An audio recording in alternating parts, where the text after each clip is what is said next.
Leave, now. My fiancé didn't raise his voice. He didn't squeeze my hand or look panicked. He just leaned in close enough that I could feel his breath near my ear and said it like a quiet instruction, like something that didn't need to be repeated. We were standing 10 feet from the dance floor. 5 minutes earlier, my brother and his bride had cut the cake. Everyone had clapped. My mother had cried. My father had made a toast that went on too long like he always did. It was a good night. A simple, honest, small-town kind of wedding in Lancaster County. Nothing flashy, just warm lights, folding chairs, and people who'd known each other for 30 years. And then he said it. Leave, now. I turned to look at him expecting a smile, maybe a joke. But Daniel didn't joke like that. Not in that tone. What I whispered. I'll explain in the car. That was all he gave me. No urgency in his voice, no fear, just certainty. I glanced around the room. My brother Mark was laughing with a group of his friends near the bar. His new wife Emily was talking with my aunt near the cake table, brushing icing off her fingers. My mother was refilling coffee cups, insisting people take more pie. Everything looked normal. Too normal. Daniel, what's going on? I asked, softer now. He didn't answer right away. He just looked across the room, not at anyone in particular, but like he was measuring something invisible. Then he met my eyes again. You really didn't notice, he said. That question stayed with me. Even as I picked up my purse. Even as I walked past my mother who called out, "Don't go far, we're about to do the bouquet toss." Even as I smiled and said, "I'll be right back," like I was just stepping out for air. Daniel didn't touch me as we walked out. He didn't rush me either. But he stayed close, just close enough that I felt guided. Outside, the night air was cool, the kind of late September evening that carries the smell of dry leaves and distant wood smoke. The parking lot was half full, gravel crunching under our steps. He opened the passenger door for me. I got in. Still, he said nothing. The silence stretched as he walked around the car, got in, and started the engine.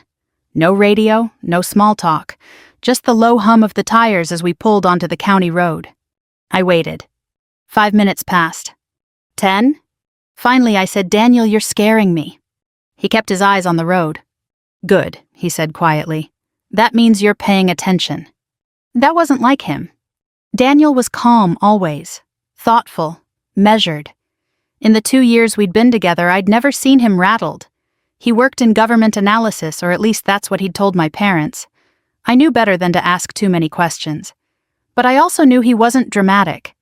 Which meant this, whatever this was real. "I need you to think back," he said. "Tonight, the reception. I've been thinking about it since we left."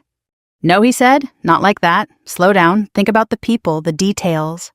I leaned my head back against the seat. The reception hall. The lights strung across the ceiling. The old wooden floors that creaked when people danced. Mrs. Carter from down the street bringing her famous apple pie. My cousin Luke trying to fix the speaker system. It was all so ordinary. "I don't know what you want me to say," I admitted. He exhaled softly. "That's what I was afraid of." The road curved past a row of cornfields, now just dark silhouettes under the moonlight. I watched them pass, feeling something tighten in my chest. "You're going to have to tell me something," I said. "You can't just pull me out of my brother's wedding and expect me to sit here quietly." He nodded once. "I'm not asking you to sit quietly," he said. "I'm asking you to stay safe." "Safe? From what?" I turned in my seat facing him. "My brother is inside that building," I said. "My parents, my whole family. If something's wrong." "If something's wrong," he interrupted gently, "being there won't help them." That stung more than I expected. What does that mean? He didn't answer right away.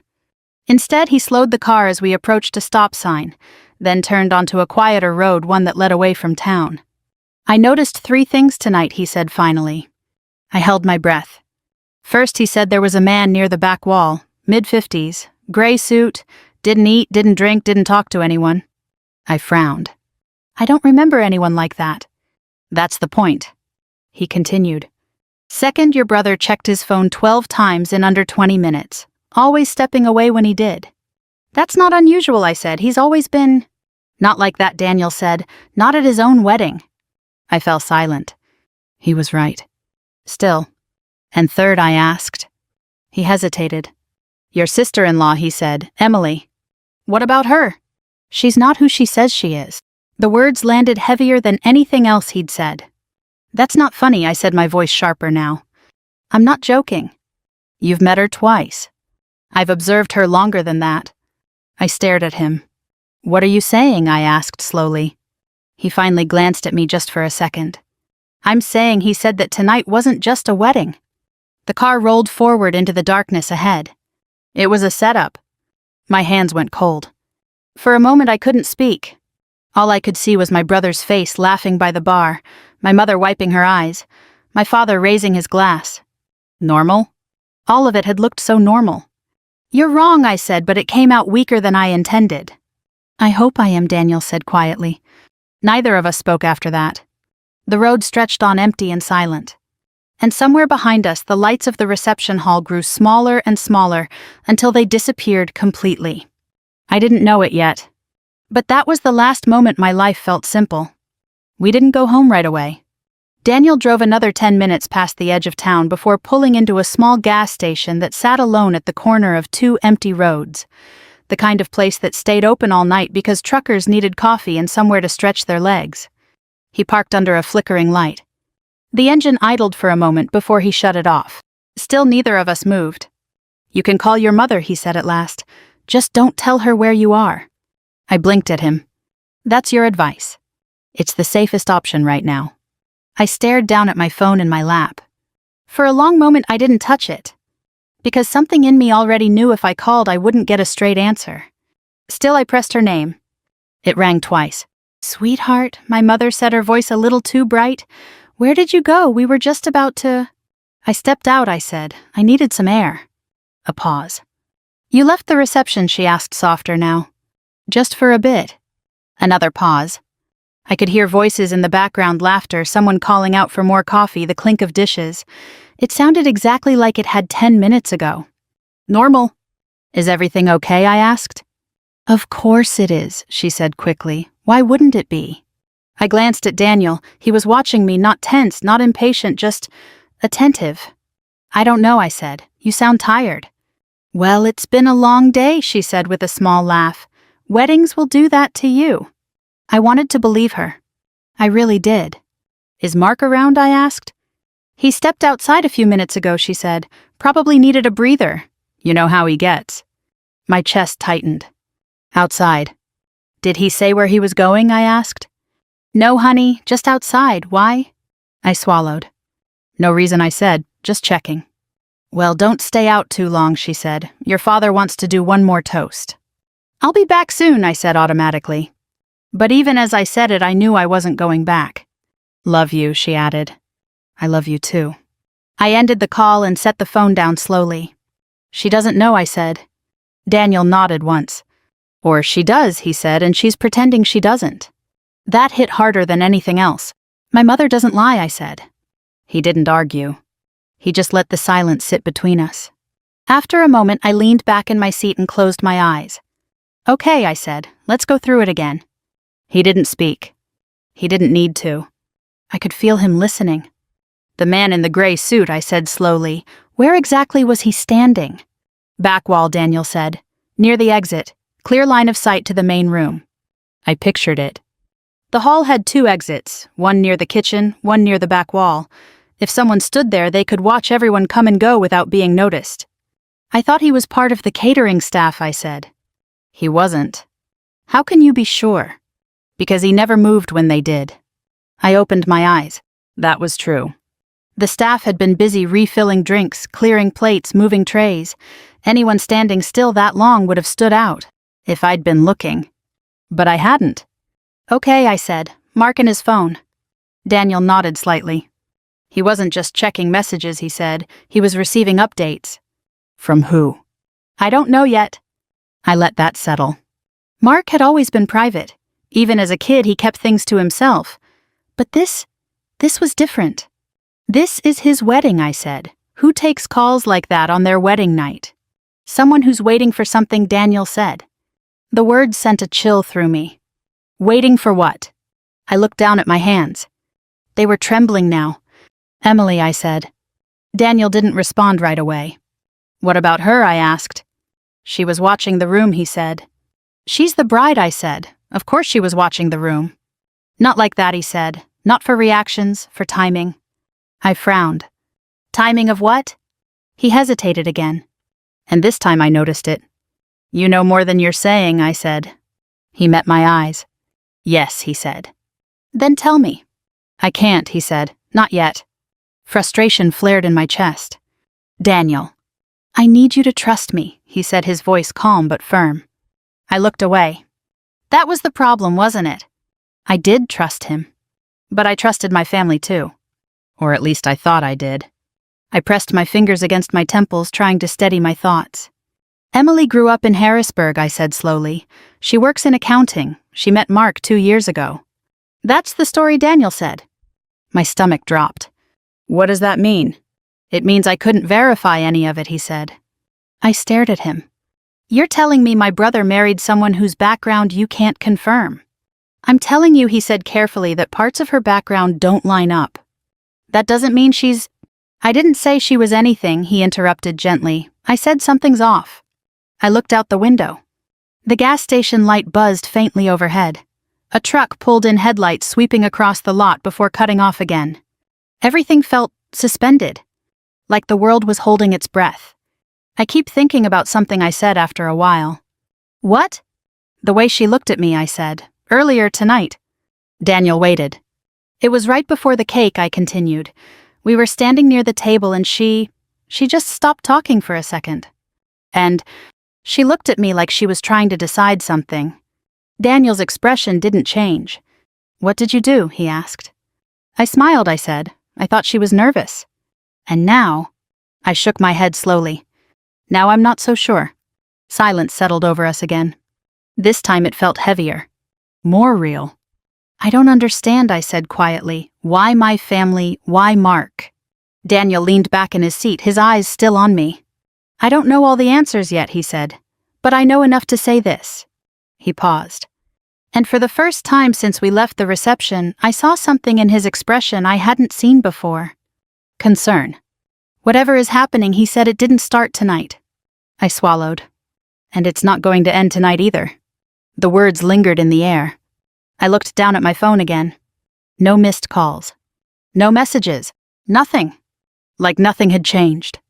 But everything had. And for the first time in my life, I started to wonder if the people I trusted most were the ones I understood the least.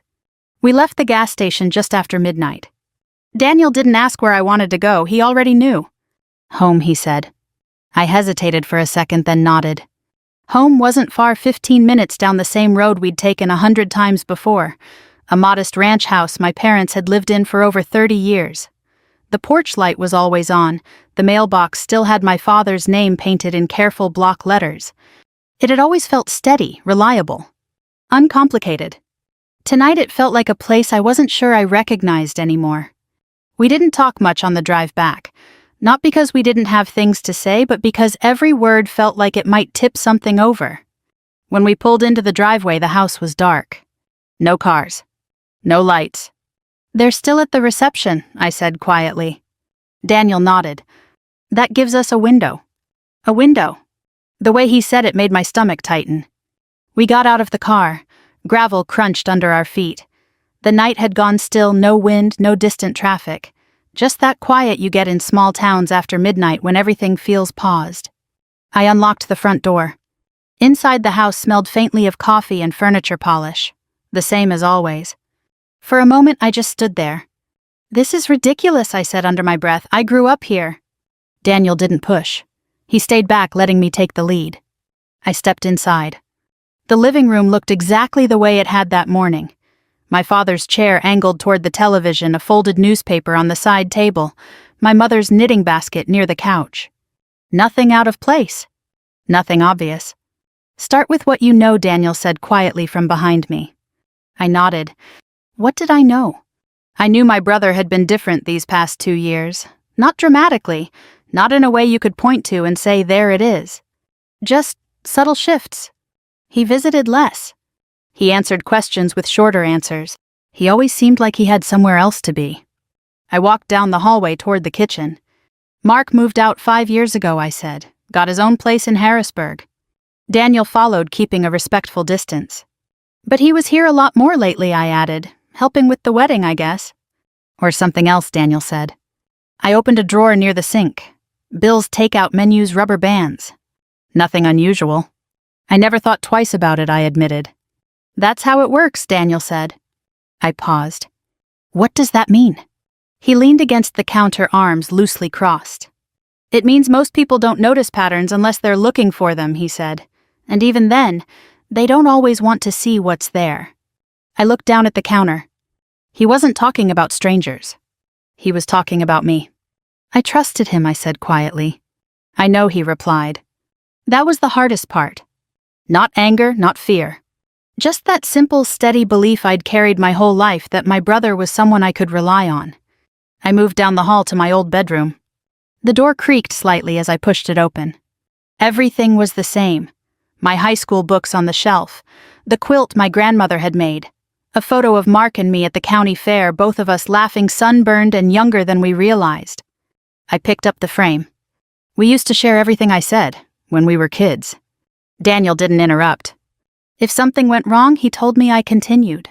If he got into trouble, I was the first to know. I set the photo back down. So when did that change? I asked, more to myself than to him. Daniel answered anyway. Probably not all at once, he said. It usually doesn't. I nodded slowly. That made sense. You don't wake up one day and realize everything's different.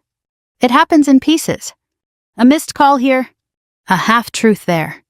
A moment you ignore because it's easier than asking questions. I walked back into the hallway.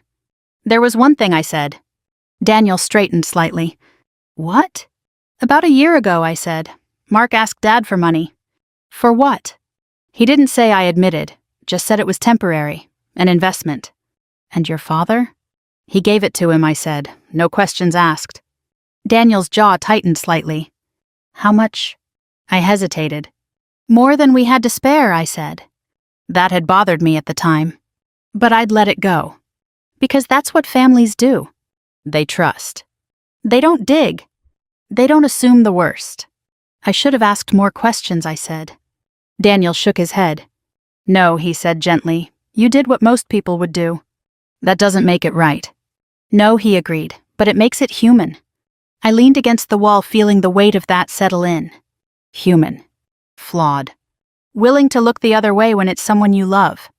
Emily came into the picture around that time, I said after a moment. Daniel's attention sharpened. Right after, I added, maybe a few months later. Did your brother introduce her? Yes, I said, at Thanksgiving. I remembered it clearly now. She'd been polite, quiet, well put together. My mother had liked her immediately. My father had said she was good for Mark. And I hadn't thought much of her at all. She didn't talk about her past much, I said slowly. I just assumed she was private. Daniel didn't respond. But I could feel the shift in the room. That was a choice, I said, realizing it out loud. Yes, he said. Not an accident. Not a coincidence. A choice. I rubbed my hands together, trying to steady myself. This doesn't make sense, I said.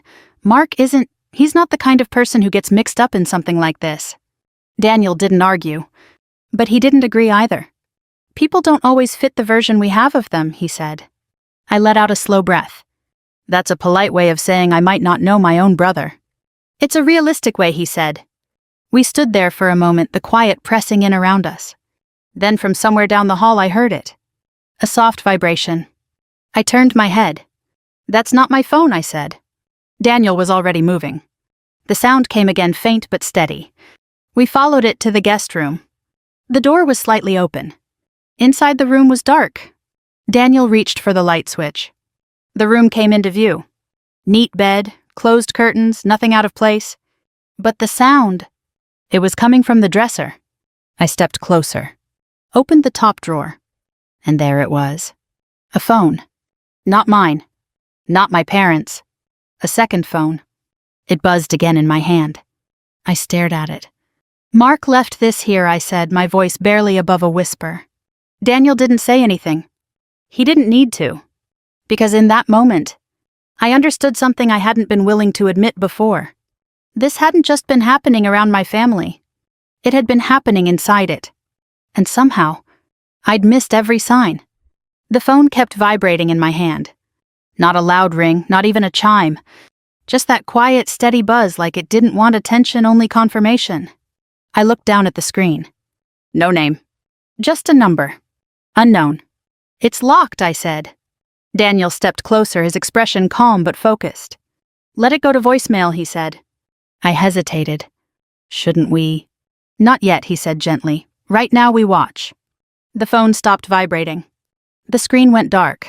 For a moment nothing happened. Then almost immediately it lit up again. Same number.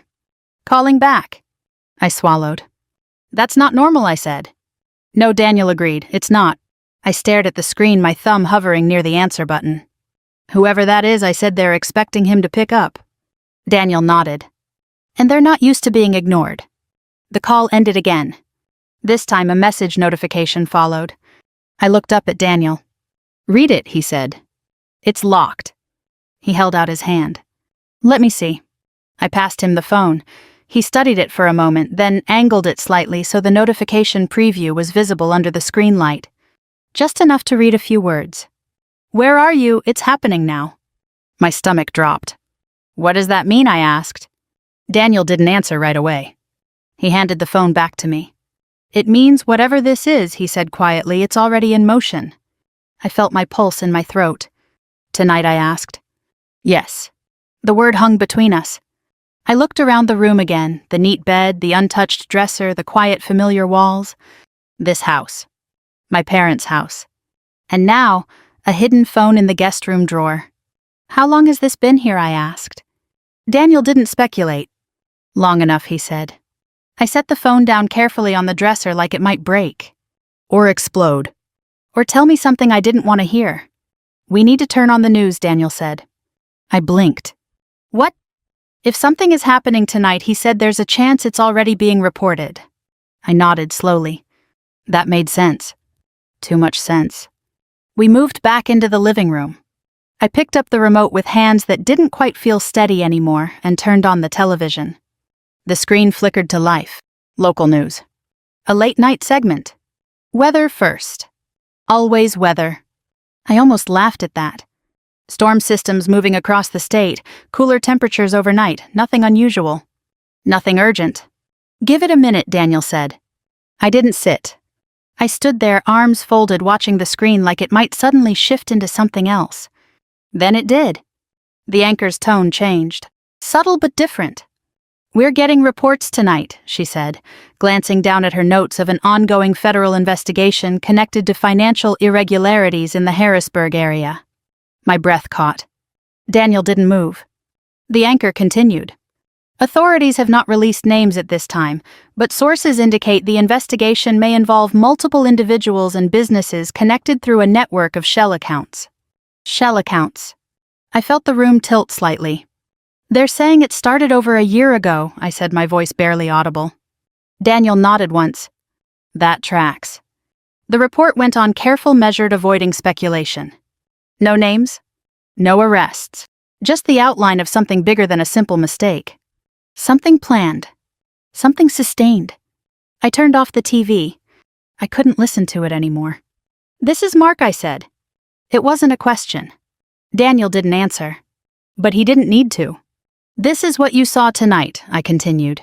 The phone, the man in the gray suit, Emily. Yes, he said quietly. I pressed my hands against the back of my neck, trying to think. Trying to breathe. My parents, I said suddenly. Do they know? Daniel considered that.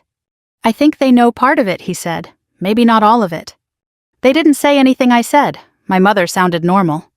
People can sound normal when they're protecting something, he said. That hit deeper than I expected. Protecting something. Or protecting someone. I walked to the window and looked out at the dark yard. This house had always been a place where things were said out loud, where problems were talked through even when it was uncomfortable. Or at least that's what I'd believed. When did it start? I asked. Daniel stepped closer, but not too close. Probably small, he said. Something that didn't seem like a big deal at the time. Like borrowing money, I said. Yes. Or not asking questions. He didn't respond. But the silence said enough. I turned back toward him. You said tonight wasn't just a wedding, I said. That it was a setup. He nodded. I believe it was a meeting point, he said. A way to bring people together under a legitimate reason. My chest tightened. Mark's wedding. Yes. I shook my head slowly. That doesn't make sense, I said. Why risk something like that at your own wedding? Because no one expects it, Daniel said. It's the perfect cover. The logic of it made my stomach turn. Family. Celebration. Trust. All of it used as a shield. And Emily, I asked. He hesitated again. This time longer. She's connected, he said. To what? I'm still putting that together. I let out a breath I didn't realize I'd been holding. This can't be real, I said. But it was. Every piece of it. The phone in my hand. The message on the screen. The report on the news. The quiet certainty in Daniel's voice. It was all real. And it had been happening right in front of me. For months. Maybe longer. I walked back down the hall to the guest room. The phone was still there. Silent now. Waiting. I picked it up again. For a long moment I just held it. Then I turned back to Daniel. What happens now, I asked. He met my eyes. That depends, he said, on what you want to do. I thought about that. About my brother. About my parents. About the version of my family I'd held onto for years. And the version that was starting to take shape in front of me now.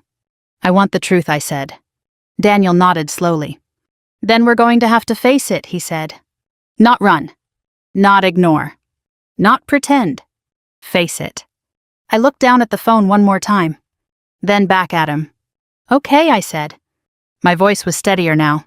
Stronger. Let's find out what I didn't notice. I didn't sleep. Daniel offered to stay in the living room, said he'd keep watch, but I knew neither of us would really rest. The house felt different now, like the walls were holding their breath waiting for something to happen. Around 3 a.m., I sat at the kitchen table with a cup of coffee that had gone cold. The second phone lay in front of me quiet since the last message. Every so often I'd glance at it, half expecting it to light up again. It didn't. Daniel stood by the window, arms crossed, looking out into the dark yard. They'll be back soon, I said. He nodded. Probably. Do we tell them everything I asked? That depends on what they tell you first, he said. That made sense. Still, it didn't make it easier. By the time the first hint of morning light crept through the curtains, I heard it, the familiar sound of tires on gravel. My parents' car. My heart started to pound. Daniel didn't move. Let me lead, I said. He gave a small nod. The front door opened. My mother stepped in first, heels in one hand, hair slightly undone. My father followed, jacket slung over his shoulder, looking more tired than I'd ever seen him. They both froze when they saw me. You're home, my mother said, her voice caught somewhere between relief and confusion. I am, I replied. My father's eyes moved past me, landing on Daniel in the corner. Daniel, he said slowly, didn't expect to see you here. I didn't expect to be here, Daniel said calmly. That was all. No explanation. No tension. Just truth. My mother set her shoes down carefully. You left the reception, she said, looking at me again. You said you'd be right back. I changed my mind. Another pause. Something in her expression shifted just slightly. Enough that I noticed. Is everything all right? She asked. There it was. The question. Simple. Familiar. And suddenly it felt heavier than anything else in the room. I took a breath. That depends, I said, on whether you're going to tell me the truth. My father straightened a little. What kind of question is that, he asked. The kind that deserves an answer, I said. Silence. My mother looked at my father. My father didn't look back. That was the first sign. I saw the news, I said. My mother's face paled. My father exhaled slowly. Then you know there's an investigation, he said. I know more than that, I replied. I walked over to the table and picked up the phone. This was in the guest room, I said, holding it up. My mother's eyes widened. My father didn't react right away. He just stared at it. Whose is that, I asked. No answer. Dad, I said softer now, whose phone is this? He looked at me. Really looked at me. And for the first time in my life, he didn't try to soften the truth. It's Mark's, he said. My chest tightened. I figured, I said. My mother sank into a chair. Oh God, she whispered. How long, I asked. My father rubbed his face with one hand. Too long, he said. That's not an answer. No, he admitted, it's not. I set the phone back down. Then give me one. Another silence. He glanced at my mother again.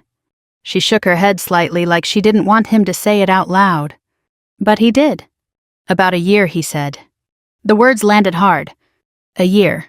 All that time. All those dinners. All those conversations. Doing what I asked. He hesitated. Business deals, he said. Illegal ones, I said. He didn't argue. Yes. My mother started crying quietly. I told him it was a bad idea, she said. I told him. But you didn't stop him, I said. She looked up at me, hurt flashing across her face. How was I supposed to stop him, she asked. He's a grown man. You could have told someone, I said.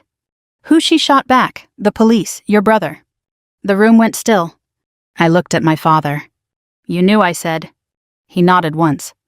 I knew enough, he said. Enough to do something. I thought it would pass, he said. There it was. The sentence that had been sitting under everything. The one Daniel had predicted without even hearing it.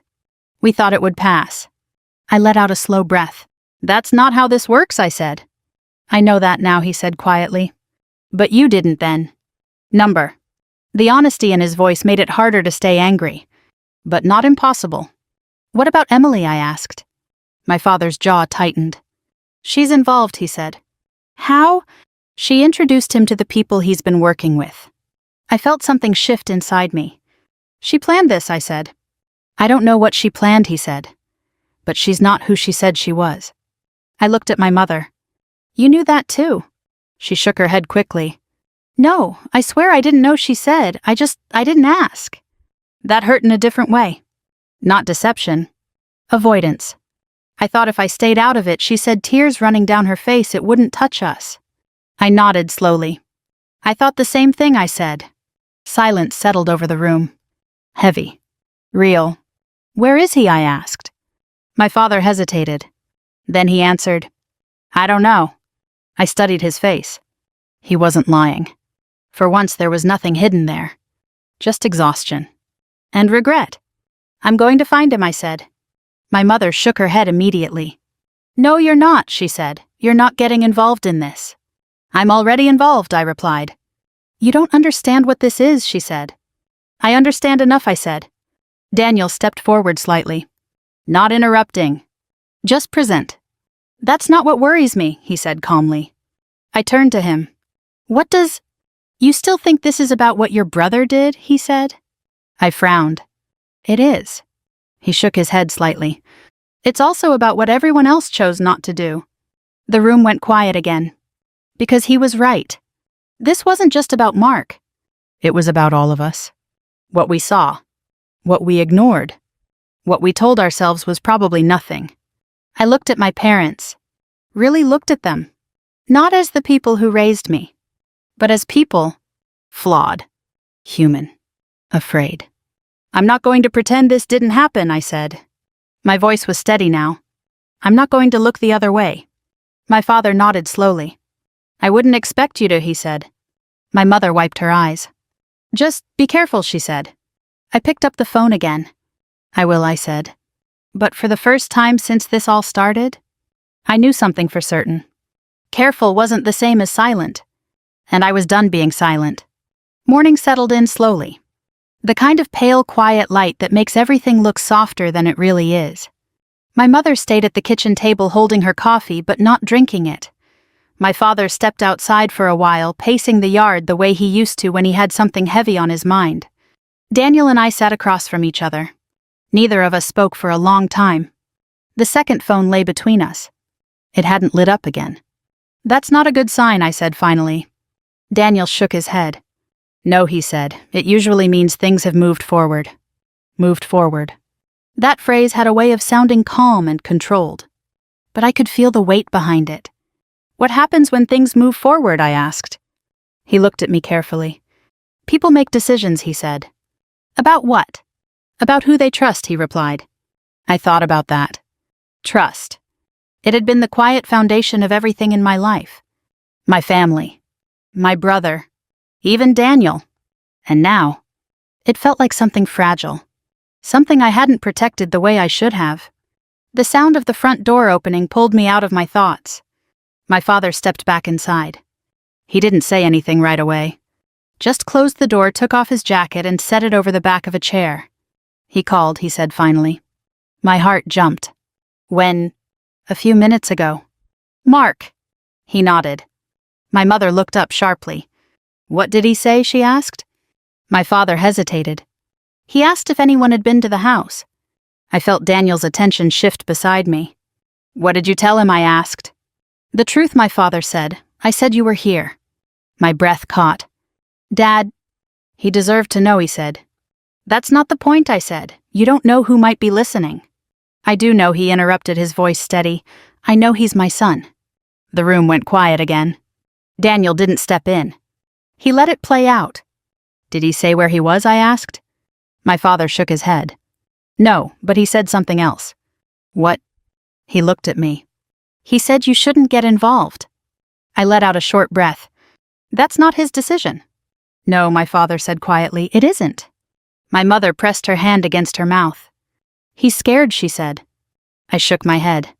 Maybe I said, or maybe he's trying to control the situation. Control what? She asked. The story, Daniel said calmly. We all turned toward him. When people are under pressure, he continued, they try to shape what others see. Who knows what? Who doesn't? My father nodded slowly. That sounds like Mark, he admitted. I leaned forward, resting my elbows on the table. So what are my options? I asked Daniel. He didn't answer right away. Tell me the truth, I said, not the safe version. He met my eyes. You can step back, he said. Let the investigation take its course. Protect yourself. And the other option? You can stay involved, he said, which means being part of what comes next. What comes next? My mother asked quietly. Daniel's expression didn't change. Consequences, he said. The word settled heavily in the room. I thought about Mark. About the boy who used to sneak out with me to watch fireworks by the river. The one who taught me how to ride a bike. The one who promised more than once that he'd always look out for me. And then I thought about the man who had stood at the bar last night checking his phone over and over again. Waiting. Hiding something. I want to talk to him, I said. My mother shook her head again. No, she said, that's a bad idea. It's the only idea, I replied. My father looked between us. He might call again, he said. Then I'll answer, I said. Daniel didn't object. That surprised me. You're okay with that? I asked. I'm okay with you making your own decision, he said. That was different. Not approval. Not permission. Just respect. I nodded. The phone on the table vibrated. All of us froze. It wasn't the second phone. It was my father's. He looked down at it slowly. Then at me. It's him, he said. I stood up. Put it on speaker, I said. My mother grabbed his arm. Please don't. It's already happening, I said gently. He answered the call. Mark. A pause. Then his voice came through. Clear. Tired. Familiar. Dad. My chest tightened. I'm here too, I said before I could stop myself. Another pause. Longer this time. I figured, Mark said. You knew I'd come home, I asked. I knew you wouldn't ignore it, he said. That sounded like him. Too much like him. Then stop telling me to stay out of it, I said. A quiet exhale on the other end. You don't understand what this is, he said. Then explain it to me. I can't. Or you won't. Silence. Then. Both. I closed my eyes for a second. Mark one said softer now, look at what this is doing to Mom, to Dad. I didn't mean for it to go this far, he said. That doesn't change where it is now. I was trying to fix things, he said, for all of us. There it is, Daniel said quietly under his breath. I ignored him. Fix what? I asked. The money, Mark said. The house. The bills Dad's been hiding. You think I didn't notice? I glanced at my father. He looked away. You should have talked to us, I said. And said what Mark shot back.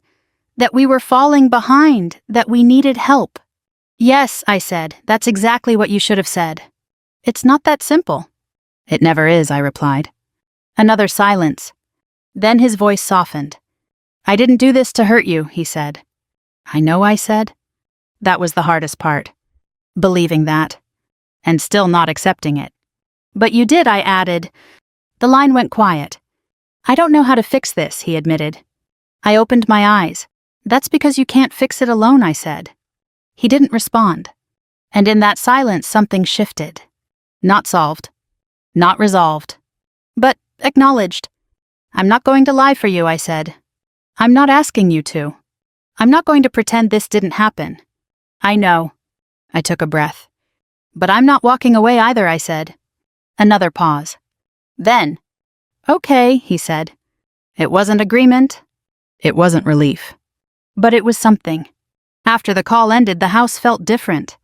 Still heavy. Still uncertain. But no longer silent. I looked at Daniel. He gave a small nod. You did what you needed to do, he said. Maybe. Or maybe I'd just taken the first step. Either way, there was no going back now. It didn't end that morning. Not the way people imagine things end clean, clear, tied up with a sentence or a decision. It unfolded. Slowly. Over weeks, then months. The investigation became public before it became personal. Names weren't released right away, but people in a small town don't need official statements to start connecting things. By the second week, neighbors had begun to ask questions. By the third, they had already decided on answers. My parents stopped going out as much. Church on Sundays became quieter. Fewer conversations, longer looks. No one said anything directly, not at first. But you could feel it. The distance. The uncertainty. And underneath it all, the quiet disappointment people carry when something familiar turns out to be something else. Mark turned himself in 10 days after the wedding. I didn't go with him. That was his choice. But I spoke to him the night before. We kept it simple. No accusations. No raised voices. Just truth. I wish you'd told me, I said. I wish I had, he replied. There was nothing left to argue about after that.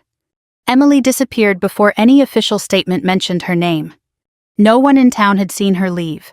No one knew where she went. Just like that, the person who had smiled beside my brother at the cake table was gone. It took time for that to sink in. Not the fact that she left, but the fact that she had never really been there in the way we thought she was. Daniel never said I told you so. He didn't need to. He stayed steady through it all, quiet, observant, letting me ask questions when I was ready and stepping back when I needed space. That mattered more than anything he could have explained. Some nights we'd sit on the porch outside my parents' house, the same one where I used to watch fireflies as a kid. And we'd talk. Not about the investigation. Not about the details. But about people. About how easy it is to miss things when you're not looking for them. And how hard it is to accept them when you finally are. I keep thinking about that night I told him once. The wedding. I nodded. I replay it in my head, I said. Every moment, every conversation, trying to find the exact second where I should have known. And do you, he asked. I shook my head. No, I said, because it wasn't 1 second. He didn't respond. He just let me keep going. It was 100 small ones, I said. Things that didn't seem important at the time. Things I explained away. I looked out into the yard. I thought not noticing meant I was trusting my family, I said. And now, he asked. I let out a slow breath. Now I think not noticing was just easier. The words felt heavy, but also honest. Inside the house, my mother moved around the kitchen. My father sat at the table reading the paper again like he always had. Some things hadn't changed, but the way we spoke to each other had. There were fewer assumptions now. More questions, more answers, even when they were uncomfortable. Mark called once a week. From where he was, conversations had to be brief, measured. But they were real. I should have stopped, he said during one call. Why didn't you? I asked. Because no one made me, he said. That stayed with me. Not as an excuse, but as a truth. We don't always become who we are on our own. Sometimes it's shaped by what the people around us allow, or ignore, or choose not to see. A few months after everything settled into its new normal, Daniel and I drove back past the reception hall. It looked smaller than I remembered. Quieter. Like it had returned to being just a building again. Do you regret leaving that night, he asked. I thought about it. About my mother calling after me. About the music still playing inside. About my brother laughing by the bar. I regret not seeing things sooner, I said. But leaving, he asked. I shook my head. No, I said. Leaving gave me the chance to understand. He nodded. That was enough. Before we drove away, I looked at the door one more time. And I remembered his voice. Leave, now! At the time, it felt like a warning. Now. It felt like the moment everything began to make sense. I didn't notice that night. Not the way I should have. But I notice now. And sometimes that's what matters. Not that we missed it, but that we choose not to miss it again. If you've ever looked back on a moment in your own life and realized the signs were there all along, you're not alone. Most of us don't see clearly when we're in the middle of something. We see clearly after. And that clarity, late as it may come, is still a chance to do better. To speak up,